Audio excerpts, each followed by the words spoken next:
ગુજરાતમાં સ્થાનિક સ્વરાજ્યની ચૂંટણીઓ પહેલા રાજ્ય સરકાર નવો ખેલ ખેલી શકે છે. આજે ગાંધીનગરમાં મળેલી કેબિનેટ બેઠકમાં નવા તાલુકાઓની રચના માટે ચર્ચા કરાઈ હતી. આજે મુખ્યમંત્રી ભૂપેન્દ્ર પટેલની અધ્યક્ષતામાં યોજાયેલી કેબિનેટ બેઠકમાં આ મુદ્દે ચર્ચા કરાઈ હતી. સૂત્રોના જણાવ્યા અનુસાર 15 થી 17 જેટલા નવા તાલુકાઓની રચના માટે સૈદ્ધાંતિક મંજૂરી મળી શકે છે. જાન્યુઆરી અથવા ફેબ્રુઆરીમાં યોજાનાર ચૂંટણીમાં નવા તાલુકાઓનો સમાવેશ કરવામાં આવી શકે છે. આ નિર્ણય સ્થાનિક સ્તરે શાસનને વધુ સરળ બનાવશે અને વહીવટીતંત્રની કાર્યક્ષમતામાં સુધારો થવાની શક્યતા છે.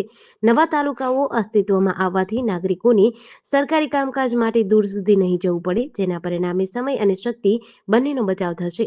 જો આ નિર્ણયનું અમલીકરણ કરવામાં આવે તો આગામી સ્થાનિક સ્વરાજ્યની ચૂંટણીમાં નવા રચાયેલા તાલુકાઓનો સમાવેશ કરવામાં આવી શકે છે.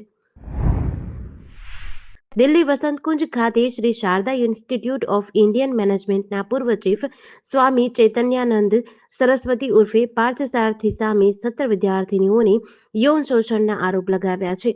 વિદ્યાર્થીનીઓએ તેના પર અભદ્ર મેસેજ કરવાના અને બળજબરીથી ખોટી રીતે સ્પર્શ કરવાના આરોપ લગાવ્યા છે. પીડિત વિદ્યાર્થીનીઓ ઈડબ્લ્યુએસ શિષ્યવૃત્તિ હેઠળ સંસ્થામાં પીજીડીએમ નો અભ્યાસ કરી રહી હતી. તેમનો દાવો છે કે કોલેજના મહિલા ફેકલ્ટી અને અન્ય સ્ટાફે આરોપીની વાત માનવા માટે તેમના પર દબાણ કરતા હતા. વિદ્યાર્થીનીઓના યૌન શોષણ મામલે ચૈતન્યાનંદ સામે એફઆઈઆર કરવામાં આવી હતી. તે હાલમાં ફરાર છે. પોલીસે તેમને યુપીના આગ્રા નજીક લોકેશન મળ્યું છે. પોલીસે તેની વોલ્વો કાર જપ્ત કરી છે, જેના પર નકલી સંયુક્ત રાષ્ટ્રની નંબર પ્લેટ લાગેલી છે. 9 ઓગસ્ટના રોજ તેને પદ પરથી હટાવવામાં આવ્યો હતો. દિલ્હી પોલીસના જણાવ્યા અનુસાર મઠ અને તેની મિલકતોના એડમિનિસ્ટ્રેટર પીએ મુરલીએ 4 ઓગસ્ટના રોજ આરોપી સામે ફરિયાદ નોંધાવી હતી. તપાસ દરમિયાન 32 વિદ્યાર્થીનીઓના નિવેદનો નોંધવામાં આવ્યા હતા, જેમાંથી 17 વિદ્યાર્થીનીઓએ ચૈતન્યાનંદ પર યૌન શોષણનો આરોપ લગાવ્યો છે. અમદાવાદના સરદારનગરમાં આવેલા કુબેરનગર નજીકના આઝાદ ચોક પાસેની બ્યુટી પાર્લરની દુકાનમાં આગના ધુમાડા વચ્ચે બૂમો સંભળાતા સમગ્ર વિસ્તારમાં દોડધામ મચી હતી. લોકો ત્યાં પહોંચતા જાણ થઈ કે પતિએ જ પત્ની અને સાસુને જ્વલનશીલ પદાર્થ નાખી સળગાવ્યા છે. ઘટના બાદ બંનેને તાત્કાલિક સારવાર માટે ખસેડાયા હતા. હાલ તો સમગ્ર મામલે સરદારનગર પોલીસે ગુનો નોંધી પતિ અશોક રાજપૂતની ધરપકડ કરી છે. બનાવ અંગેની જાણ પોલીસને થતાં પોલીસ દોડી આવી હતી. સમગ્ર મામલે સરદારનગર પોલીસ સ્ટેશનના પીઆઈ મહેપતસિંહ ચંપાવતે જણાવ્યું કે પતિએ ઘરકંકાસમાં પત્ની અને સાસુને સળગાવવાનો પ્રયત્ન કર્યો હતો, પરંતુ બંને બચી ગયા છે અને હાલ સારવાર હેઠળ છે. ટ્રમ્પ વહીવટીતંત્રે H-1B વિઝા પસંદગી પ્રક્રિયામાં મોટા ફેરફારોના પ્રસ્તાવ મૂક્યા હતા. આનાથી યુએસમાં H-1B વિઝા મેળવવાના નિયમોમાં ફેરફાર થઈ શકે છે. હાલમાં આ વિઝા લોટરી સિસ્ટમ દ્વારા આપવામાં આવે છે, પરંતુ નવી યોજના હવે મોટા પગારવાળી નોકરીઓને પ્રાથમિકતા આપવામાં આવશે. મતલબ કે જો અરજીઓ આપેલા વર્ષમાં 85,000થી વધુ મર્યાદા કરતાં વધુ આવે છે, તો મોટા પગારવાળી નોકરીઓ ધરાવતા લોકોની પસંદગી થવાની શક્યતા વધુ રહેશે. નવા નિયમો હેઠળ શ્રમ વિભાગના અહેવાલના આધારે બધા ઉમેદવારોને 4 પગાર કેટેગરીઓમાં મૂકવામાં આવશે. સૌથી વધુ પગાર મેળવનાર, જે વાર્ષિક આશરે $1,62,000 એટલે કે લગભગ ₹1.44 કરોડ કમાય છે, તેઓ 4 વખત લોટરીમાં ભાગ લેશે. સૌથી ઓછો પગાર ધરાવતા લોકો ફક્ત એક જ વાર લોટરીમાં ભાગ લેશે. આનો હેતુ હાઈ સ્કિલ્ડ અને હાઈ સેલરી ધરાવતા કર્મચારીઓને પ્રાથમિકતા આપવાનો છે. વાગરા તાલુકાના સાયખા જીઆઈડીસી વિસ્તારમાં આવેલી નેરોલેક પેન્ટ્સ કંપનીમાં આગ લાગી હતી. આગના કારણે કંપનીઓમાંથી ધુમાડાના ગોટીગોટા દૂર દૂર સુધી દેખાયા હતા. કામદારોએ જીવ બચાવવા માટે કંપનીમાંથી બહાર નીકળવાની ફરજ પડી હતી. આસપાસની કંપનીઓના ફાયર ટેન્ડરો તરત જ ઘટના સ્થળે પહોંચ્યા હતા. જીઆઈડીસીના રસ્તા ઉપર પડેલા મોટા ખાડાઓને કારણે ફાયર ટેન્ડરોને કંપની સુધી પહોંચવામાં મુશ્કેલી પડી હતી. આના કારણે બચાવ કામગીરીમાં વિલંબ થયો હતો. વાગરા પોલીસ અને મામલતદાર સહિતના અધિકારીઓ પણ ઘટના સ્થળે પહોંચ્યા હતા. આગ લાગવાનું કારણ હજુ જાણી શકાયું નથી. રાજકોટ અમદાવાદ હાઈવે ઉપર ચોટીલા પાસે હીરાસરમાં સ્થિત રાજકોટ ઇન્ટરનેશનલ એરપોર્ટનું પીએમ મોદીના હસ્તે 27 જુલાઈ 2023ના લોકાર્પણ થયું હતું. જોકે તેના 2 વર્ષ વીત્યા બાદ પણ અહીં એક પણ આંતરરાષ્ટ્રીય ફ્લાઇટ હજુ સુધી શરૂ થઈ નથી. વડાપ્રધાનના ડ્રીમ પ્રોજેક્ટ સ્વરૂપ આ એરપોર્ટ પર શરૂઆતમાં કામચલાઉ જૂનું ટર્મિનલ કાર્યરત હતું. જોકે બાદમાં 9 ફેબ્રુઆરી 2025ના રોજ ₹326 કરોડના ખર્ચે નવા ટર્મિનલનું નિર્માણ કરવામાં આવ્યું. અહીં ઇન્ટરનેશનલ ફ્લાઇટ માટે કસ્ટમ ઇમિગ્રેશન કાઉન્ટર પણ તૈયાર થઈ ચૂક્યા છે, પરંતુ હવે રાહ છે આંતરરાષ્ટ્રીય ફ્લાઇટની. હાલ રાજકોટથી ચીનની કનેક્ટિંગ ફ્લાઇટ શરૂ કરવા માટે ઇન્ડિગોએ પ્રપોઝલ મૂક્યું છે, જેને મંજૂરી મળતા વિદેશની કનેક્ટિંગ ફ્લાઇટ વાયા કોલકાતા શરૂ થશે.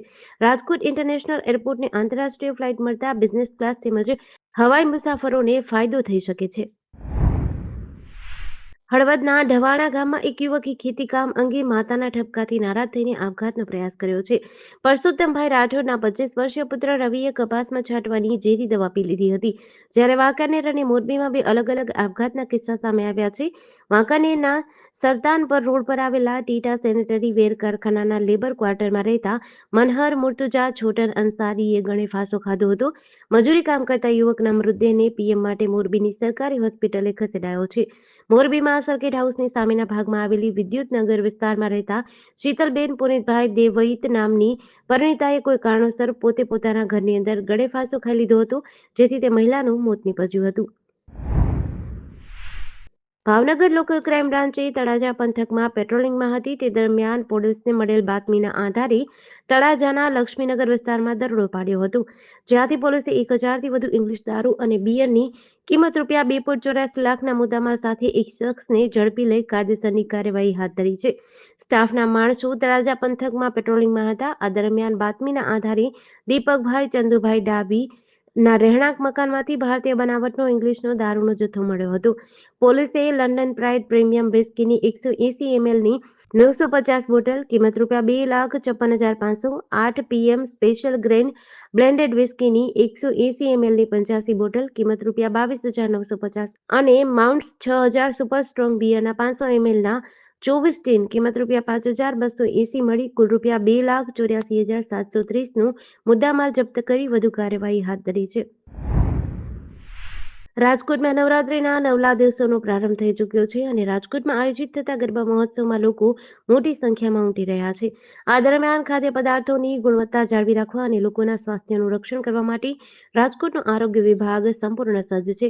આરોગ્ય અધિકારી ડોક્ટર જયેશ વાંકાણીએ જણાવ્યું કે નવરાત્રિના આયોજન સ્થળો પર વેચાતા ખાદ્ય પદાર્થોનું સઘન ચેકિંગ કરવામાં આવશે, જેથી કોઈપણ પ્રકારની ભેળસેળ કે અખાદ્ય પદાર્થોનું વેચાણ અટકી શકે. ડોક્ટર જયેશ વાંકાણીના જણાવ્યા અનુસાર નવરાત્રિ અને દશેરા જેવા તહેવારોમાં મોડી રાત સુધી ખાણીપીણીના સ્ટોલ ખુલ્લા રહે છે. ખાસ કરીને ગરબાના આયોજન સ્થળો પર કેટરિંગની વ્યવસ્થા અને ફૂડ સ્ટોલ ઊભા કરવામાં આવ્યા છે. આ તમામ આયોજકોને સ્પષ્ટ સૂચના અપાઈ છે કે તેઓએ તાત્કાલિક ટેમ્પરરી ફૂડ લાયસન્સ માટે ઓનલાઈન અરજી કરવી જરૂરી છે. અમીરગઢ પોલીસે બોર્ડર ચેકપોસ્ટ પર વાહન ચેકિંગ દરમિયાન મોટી સફળતા મેળવી છે. પોલીસે હરિયાણાના પાર્સિંગની ટ્રકમાંથી વિદેશી દારૂની 210 પેટી સાથે કુલ 4740 બોટલ ટીન જપ્ત કર્યા છે. દારૂની કિંમત 16.62 લાખ રૂપિયા છે. આરોપી પ્રવીણકુમાર બિશ્નોઈ દવાની બોટલો અને ગેસ સિલિન્ડર વાલ્વની પેટીઓની આડમાં દારૂની હેરાફેરી કરતો હતો. પોલીસે ટ્રક સહિત કુલ ₹31.99 લાખ રૂપિયાનો મુદ્દામાલ જપ્ત કર્યો છે. બનાસકાંઠાના પોલીસ અધિક્ષક પ્રશાંત સુબેના માર્ગદર્શન અને દાંતા વિભાગના નાયબ પોલીસ અધિક્ષક ડોક્ટર જે ગામિતની સૂચના મુજબ આ કાર્યવાહી કરવામાં આવી હતી.